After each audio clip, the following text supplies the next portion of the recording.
And a lot of the readers will not know this, right? Do the companies, interpret this better? They do and they don't. Some do, some don't. I think in this case with LMD, the work that we are doing with LMD, part of it is also to educate people.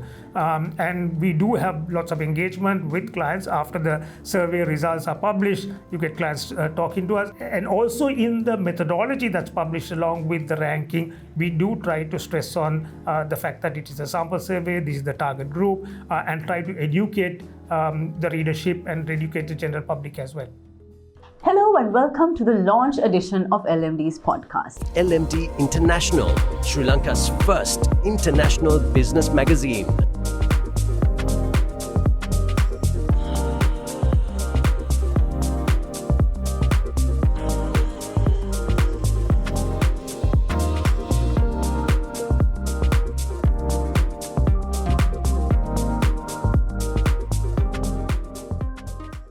Here with us in the studio, we have two very special people who are part of LMD's exclusive research partner consultancy firm, PepperCube Consultants. And I have the Chief Insights Officer and Executive Director, Crystal Nathan. And I also have the Managing Director and the CEO, Atheek Marikar. Welcome to the inaugural, I would say the launch edition of LMD's podcast. And you guys are the first that we are interviewing, and it's such a special day today. And we're going to talk about a lot of things, surveys, rankings, and all the jazz around everything that you do for LMD. I'm going to ease you off into the conversation with something a little tough. What drives you guys to do what you do? Of course, you and your team at PepperCube. Tough one to start with, as you said. For me, and I think for the rest of our team as well, it is curiosity and hunger for knowledge. Those who sort of come into market research or into the survey side of things tend to have that hunger to know a little bit more. They want to know what's happening outside.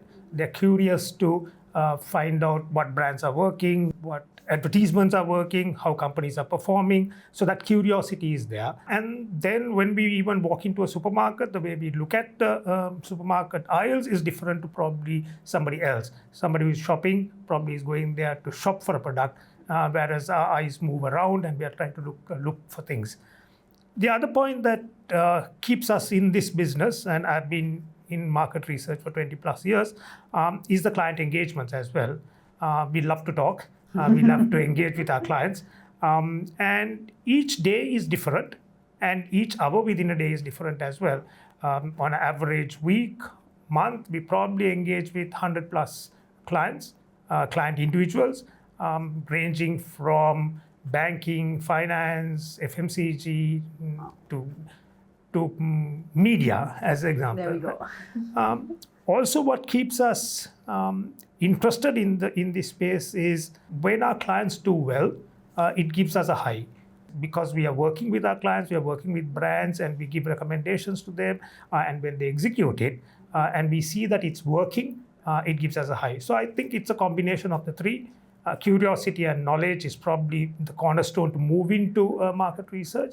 Why do we stay in there is probably the client engagement and the fact that we make friends out of our clients. So I suppose that's why we are here. Crystal, did he cover all the points? Or are there more things that drive you? No, he actually did. And he did a really good job, I must say. So I'll probably build on what he said. So Rwandi, just like Atheek, I've been in the business for about 26 plus years, and every day is a brand new day, right?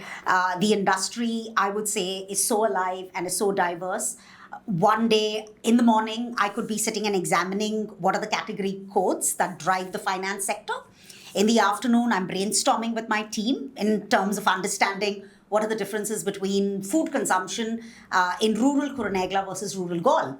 And then in the evening, we're sitting together and crafting a new strategy for a new entrant in the healthcare sector. So for me, as Atheek said, every day is different and every hour is different.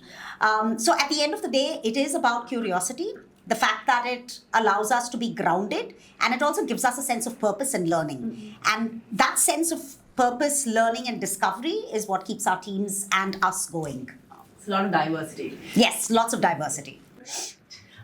Getting into specifics, I mean, PepperCube does all of, I think, LMD's surveys and do a lot of rankings for us. Shall we start talking a little bit about how you pick your samples, just to give our viewers a kind of know-how about what goes behind the scenes? Well, it starts off with understanding the research objective. Each project, each survey is different to the other. So we try to figure out what exactly is the objective of the survey. And based on the survey, you try to identify the target group, what that population is.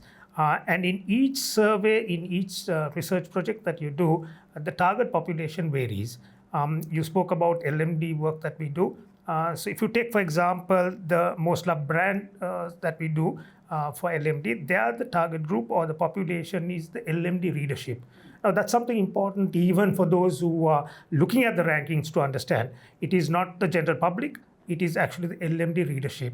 Now the LMD team has a specific reason to go after that segment. So there we look at the most loved brands across the LMD readership group.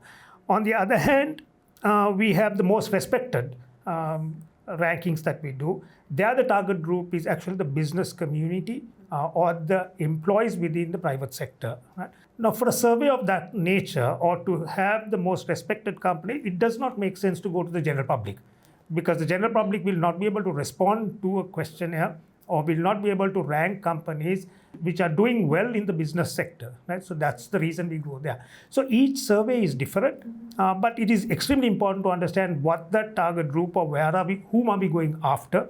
And when you know that, then it becomes so much easier. And one needs to also understand that the results of the most loved brand, LMD readership most loved brand, or the most respected brand is a reflection of that target group and not necessarily the general public as such. So that's probably the important point to note. I think you said that it's easy after one point, but I'm sure, Crystal, that it's not as easy as he's making it sound. So what are the problems that the team faces when you're actually conducting the surveys, and how do you get around them? Yeah, I'm so glad that you said our work is not easy, because to be honest, it is not, right? There are lots of challenges that we face, just like every other industry. But I think for me, I'd like to talk about three key challenges. So one is obviously accessibility. The second one would be the context, and the third one would be the timing. So let's start with accessibility. As Atheek mentioned, we do various surveys. Sometimes we go to the general public, and that's manageable because they are easily accessible. But then we also do projects where we need to meet with the high net worth individuals or the movers and shakers in the industry, the so-called, senior business leaders. And they're quite hard to get through, right? But at the end of the day, we have a job to do. And for us, persistence is key. So we just need to keep ensuring that we meet the right people, not people who are easy to find, but we meet the right people so that they're representative of the sample. The second challenge is actually understanding. So, interviews, surveys are a communication tool. And sometimes it can go off track very quickly when people don't understand the question or people interpret the questions differently. So at PepperCube, what we do is invest a lot of time and effort in terms of training our field officers. So we have live briefing sessions, and these trainings are not just technical trainings. They also include role plays, clarification drills, and so on and so forth. So that way, if we have 100 people on field, all 100 of them are asking the question in the same way and recording the responses in the same way. It's standardized. It's as standardized as it can be. And that is critical, right? The third one, of course, is timing. Clients love to push us, and all projects have deadlines. I understand that. But then in Sri Lanka, we also have weekends and we have public holidays, right? And for us, it's very, very important that our team takes that time off. So there are times when we negotiate with clients and clients are understanding. Of course, there are times when, you burn the midnight oil. Exactly. You have to burn the midnight oil, and it is a realistic deadline. So at the end of the day, I would say it's a combination of foresight, training, planning, and just ensuring that we have fun at work. I think that's also important. That's the only way we can, I suppose, combat these challenges, and then the conversations with clients also becomes easier. Christine was talking about the representativeness of the sample. Obviously, we have to talk of possibilities of error here. I think if I asked you how do you estimate the margin of error, and how can our readers, when they see the rankings, interpret that? Probably a question from Hiran, typical as such. So before getting into margin of error, in market research, there are two types of errors. We call them sampling errors and non-sampling errors. So let me first talk about the non-sampling errors. Non-sampling errors are errors which are as a result of, let's say I don't have a good questionnaire. My questionnaire is not a good one, so I collect the data, but the questionnaire does not meet the objective, and therefore all the numbers that I get from that is incorrect. Or Crystal spoke about standardizing and ensuring that everybody is asking the questionnaire in the same way. If you don't do that, also you end up getting errors. Then there is data entry errors, there is coding errors. So all these errors are referred to as non-sampling errors.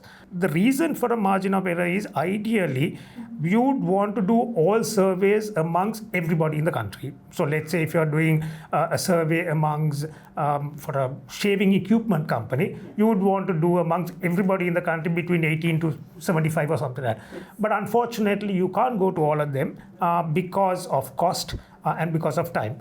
Take, for example, the LMD readership survey, the most loved brand. Ideally, you would want to go to all 5,000 or 6,000 or 7,000 LMD readers, but you can't go to them because, again, time and cost. So you go to a sample of them. You select a sample. So it is critical to ensure that you select the right sample, and that right sample is reflective of the universe or of the population. So in some cases, there might be male-female representation is important. In some cases, age might be a representation factor. So you take those into account. Now, even after you do all of that and select the right sample, there still could be an error between what is collected from the sample versus the universe, right? And that is referred to as a sampling error or an error margin that is there. So generally, when you look at error margin, it's expressed as a percentage of the actual number that is there. So let's say plus or minus 3%, plus or minus 5%, depending on the sum. You can increase the sample size and reduce the error margin, but it's also important to ensure that you increase the sample size in context of the target groups that's there as well. So the final question, that part that you asked with regards to interpretation of the number. So let's say if my error margin is 3%, and I am doing a survey where I get feedback on two brands. So let's say brand preference for two brands. One brand has a 51% preference and the other one has a 49% preference. So we would say the 51 is doing better than the 49. But if your error margin is plus or minus 3, theoretically both brands are one and the same, because the one that got 59 could be plus 3 or minus 3, and the one that got 49 could be plus 3 or minus 3. So it is important to understand the error margin in context of that, in context of the fact that if the error margin is high, then the results that you're getting could vary a lot. And if it is extremely close, then you need to understand that there might be no difference between brand 1 and 2 or company 1 and 2. So that's why the error margin becomes important. You try to reduce error margin as much as possible, as I said, by increasing your sample size. But again, there is a cost factor and time factor as well. Wow, not to think of. Not to think of, yes. And a lot of the readers will not know this, yes. Right? Do the companies, interpret this better? They do and they don't. Some do, some don't. I think in this case with LMD, the work that we are doing with LMD, part of it is also to educate people.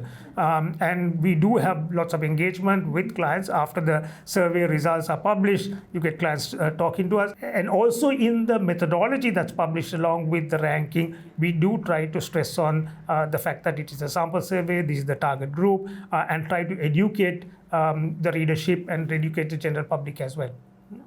Thank you, Atheek. And Crystal, if I when you do, share the results with the companies that you work with and the brands, what would you say are some of the things that they can do to make the most of the feedback, whether it's negative or positive? I think a lot of times it depends on where the company is in their journey, right? So you have smaller growing brands who are kind of hungry for insights, and therefore, irrespective of whether it's good feedback or positive feedback or negative feedback, they tend to take it and fuel their growth. Nice. But on the other hand, you have established companies who, for want of a better phrase, tend to get defensive about negative feedback, and it's understandable because they have a legacy that they need to protect, right?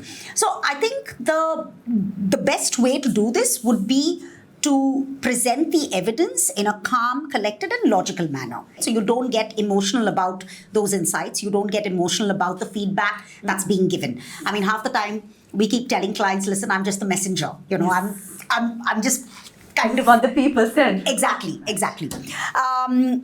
So recently I was actually presenting to the chairman of a very established, iconic company. And this is a brand that he had built with a lot of passion, with a lot of grit. And it was his beloved brand in the product portfolio. Here was I standing there. And I literally had to look him in the eye and quite bluntly tell him that his brand, his beloved brand, was losing relevance with the target group. Wow. Right? Tough one. Yes, very tough. And I must confess, I was also very nervous because you've got to present that with some amount of respect, but at the same time, you cannot dilute the emotion attached to it, because at the end of the day, you have a job to do. And I would be failing in my job if I sugarcoat things. Right. But I must say, to the chairman's credit and the team's credit, they took it with a lot of grace. And he said, look, Crystal, I understand what you're saying. Let's see how we can fix it. Right. Now, that openness is very powerful. So for me, that's something that we would want to continue doing. On the other hand, I'll give you another example where we were working with a challenger brand. And when we presented the results, they were not happy. They disregarded the results because they said that the numbers did not match with their internal spends. Oh. Now, we knew that our numbers were right, but in this scenario, we were fighting a fact with a fact. So our number is a fact and their internal spends is also a fact. So instead of taking the high ground and, kind of arguing, saying that, look, we have confidence in our numbers and this is right and so on and so forth, I said, let's try a different approach. Yeah. So what I did was I proactively suggested that we rerun the data.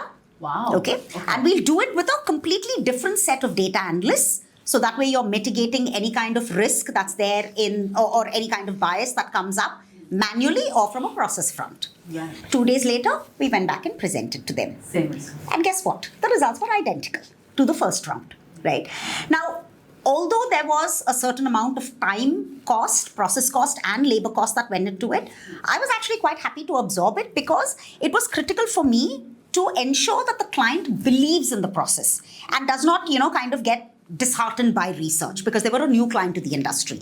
So, on one hand, yes, we do need to help clients, but on the other hand, we also have a commitment to the industry. We want to build the industry as well. So in this case, the client was completely convinced and, they realized that our frameworks are extremely robust, our processes are extremely solid, and that was a good win, right? So like I said, it comes back to where the client is in their journey. So whether feedback is positive or negative, I think brands need to act on it as decisively as possible. And as Atheek had mentioned right at the beginning, we're here to make brands win. We want to help our clients in their journey. And part of that would be education. Part of that would be making them aware of that feedback. And once we do that, then those conversations become a lot more easier.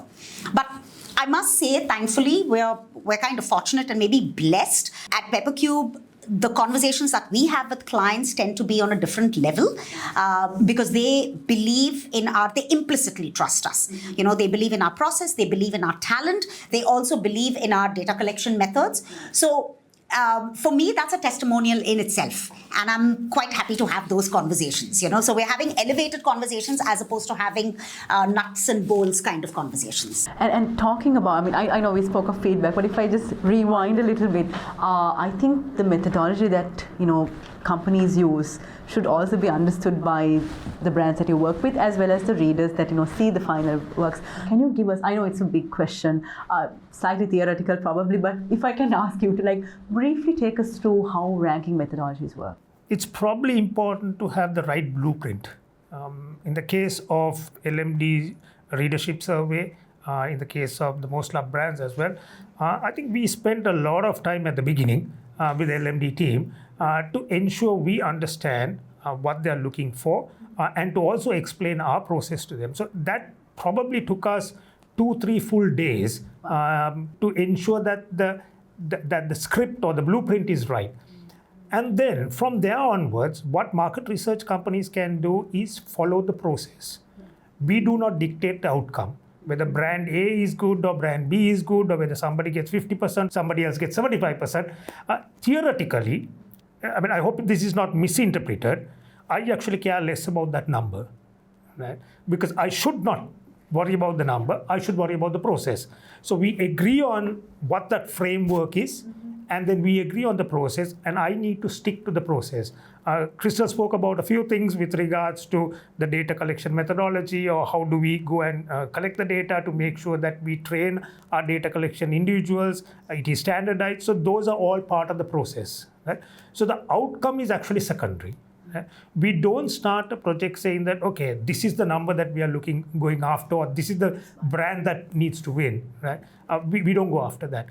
In the case of, with times, obviously the process sometimes needs to change. If you take the last 5 years, 10 years, we've had a couple of instances where it has challenged the process. It has challenged the thinking as well. For example, we had COVID. Along with COVID, the way we did things changed a lot. Previously, we were not talking about working from home. We were not talking about Zoom calls or Microsoft calls.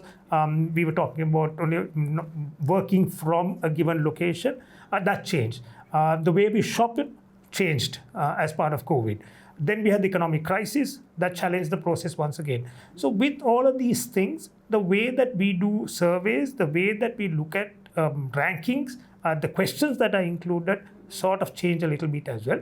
But we need to make sure it's consistent as well. So that if you take, for example, the LMD readership surveys, it's about 2-3 years old. But on the other hand, the most respected is 20 plus years old. So somebody should be able to compare the results of 20 years ago over year on year and say that, okay, yes, it is comparable, but it has changed over time as things change as well.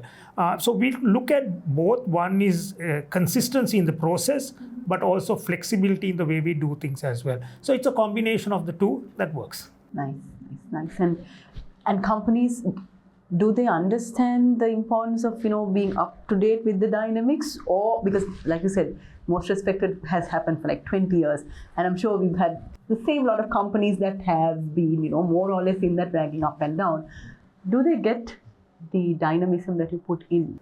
I believe that 80-90% of the clients do understand and they accept and acknowledge the way the rankings work.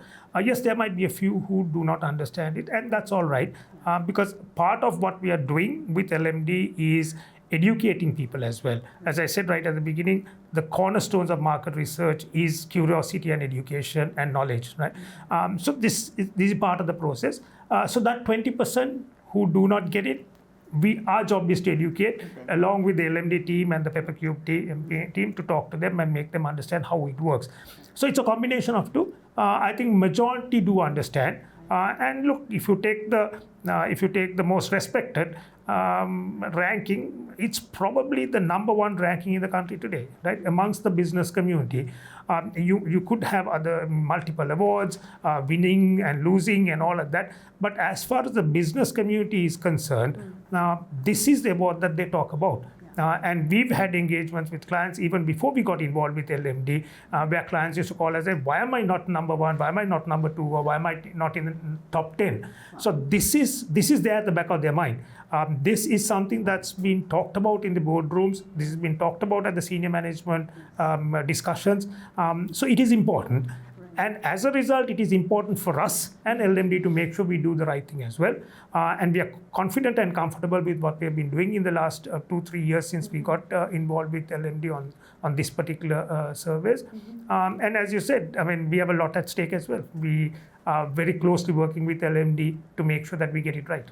Thank you. Thanks, Atheek. You actually paved the way to my next question, because I was going to ask Crystal, what are the questions that people ask you when they see the final rankings and the results?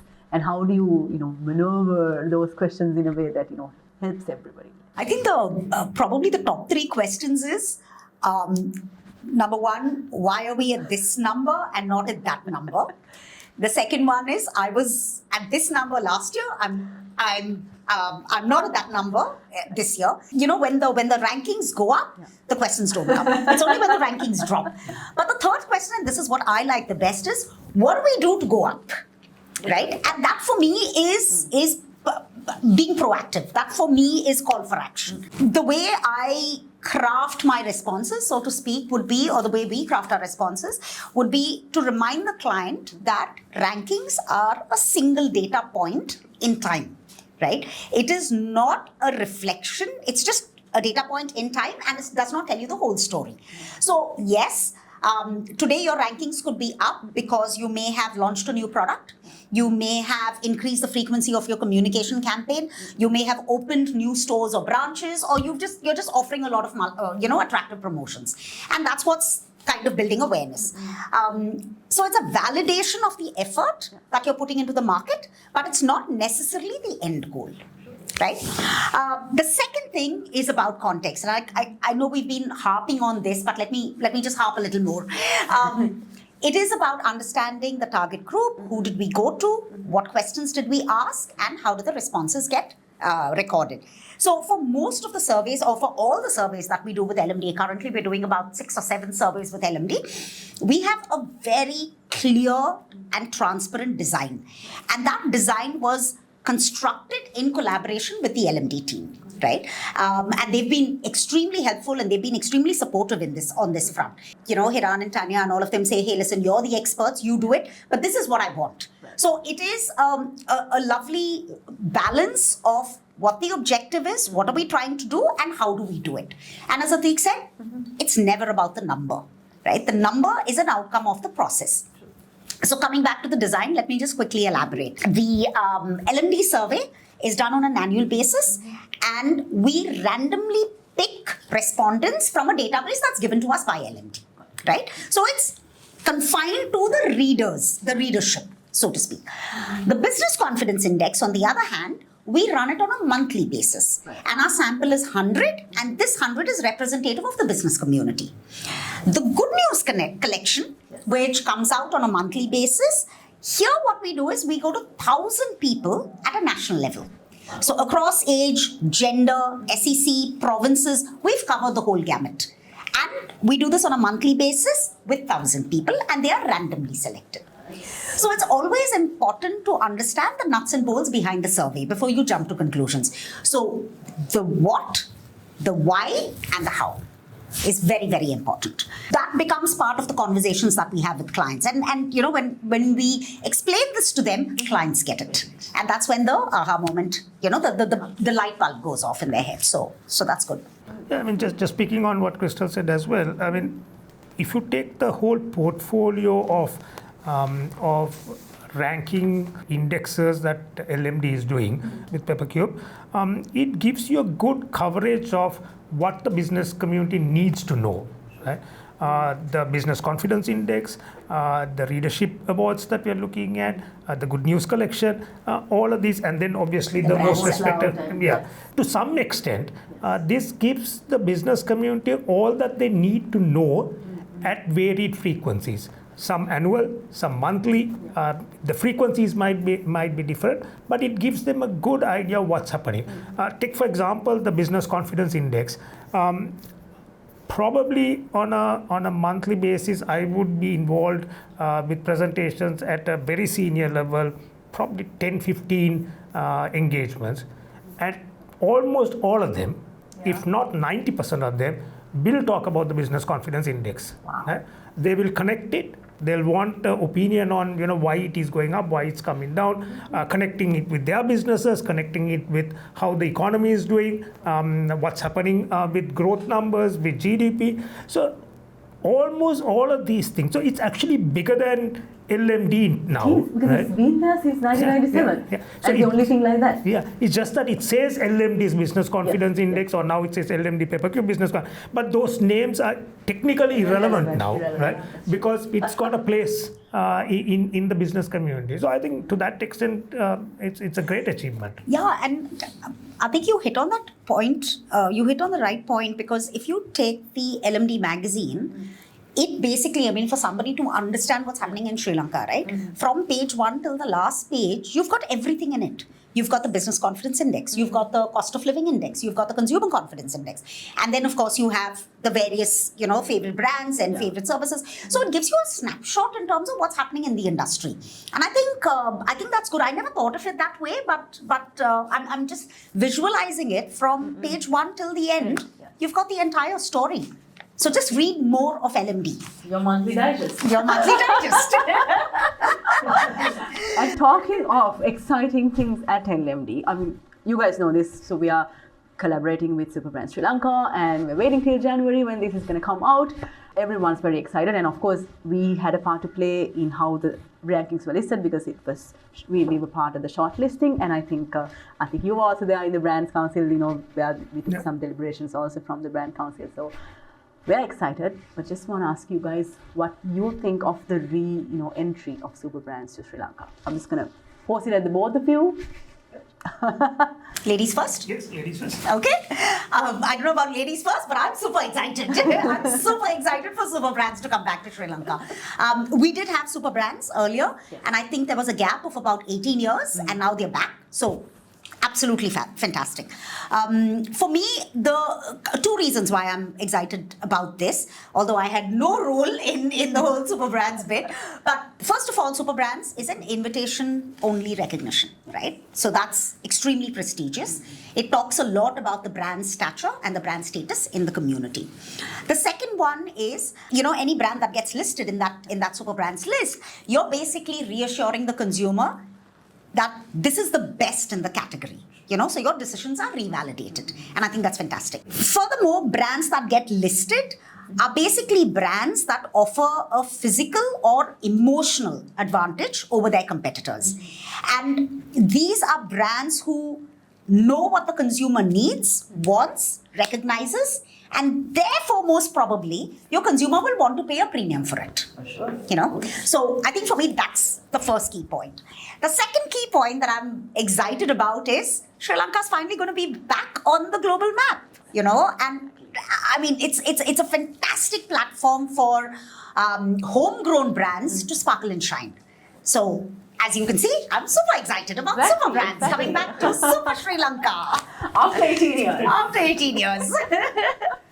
I have very little to add. I mean, I think Crystal, as always, has spoken on my behalf in any case. But having said that, just to reiterate what Crystal said, I mean, Superbrands is a different award compared to some of the others that are going around. Various awards have a role to play. Some are based on surveys, as we have been talking about a lot today. But Superbrands is by invitation. So even if you've been considered, you're a winner, right? To be invited to be a part of the process itself means that you have done something right. You've done some good in a certain given time frame, and therefore get invited. The second part is with regards to the judging process and the rankings and the marks and things like that. The jury or those who are on the council itself, I met most of them, they come from a range of different backgrounds. There was a lot of diversity in the council itself. People who had sales background, marketing background, strategy, communication, and then there was myself from a research background. So as a result, people who have built businesses, who've done good for their brands, there were quite a few of them who've built number one brands in the country. So they kind of understand the pain that goes into being a super brand as well. So I think that was critical to ensure that you had the right set of people who are judging these brands. And like Crystal said, I mean, it's great that Superbrands are back again in Sri Lanka. It has a role to play. There are lots of awards, but this has a specific role to play, and that's something that we need to acknowledge as well. What were your impressions about the nominations, put forth by LMD? I think there were some great nominations. I don't know the final results because I was just one of the council members, and the awards will be based on accumulation of. I think it's going to be very, very close. Okay. I found it difficult to differentiate between brands because they all had done something great, right? And I don't think the others would be any different. The other jurors or council members would have found it any different as well. So I think it's going to be very, very close, right? And therefore, it's going to be very entertaining. Oh, nice. I'm looking forward to the date in January. Kicking things off in style in 2026. Absolutely. Yeah.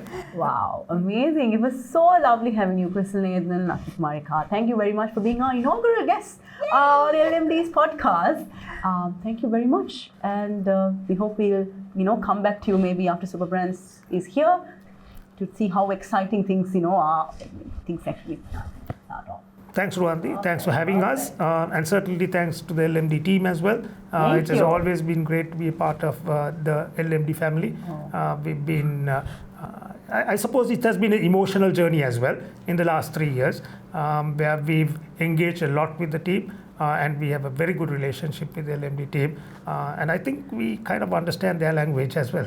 So amazing. Oh, that's So as always, Atheek has a last word in everything, so I concur. ladies first, men finish. No, I agree. I mean, on a serious note, I definitely agree. I think it's been a fantastic partnership with LMD, and I'm not saying this because we're here, or because Tanya's here, but it's just wonderful. To see the collaboration, to see the openness, to see the level of support that we get from them. It's just been wonderful. Yeah. But thanks for having us. I will convey all of this. Yes, please. Unless it doesn't get covered in the podcast. Thank you, guys. Thank you very much. Thank you. And thank you to everyone who's joined in. Until next time, take care.